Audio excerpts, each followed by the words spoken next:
Iztegira jotzen baduzu, ziztuan aurkituko duzu txantxangorri hitza. Ez ordea txantxan berde. Zu beti hitzak asmatzen. Bai, atzo ere hitz polita asmatu nuen.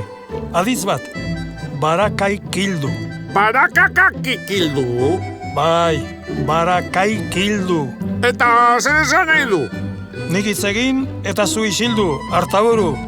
Hori izan nahi du. Zu eta zure babokeriak. Babokeriak? Zuk ala diozu, baina enintzateke harrituko, iztegietan barakai kildu azalduko baliz, hemendik 100 bat urtera. Ez dakit zer esan nahirekin, baina baten batek asmatuko dio. Eta hemendik urte pare batera txantxan berde erabiliko dute, seguru. Edo lehenago behar bada. Esan nahiari dagokionez berriz, ez du misterio handirik. Zeuk ere asmatuko diozu. Barakakakikildu.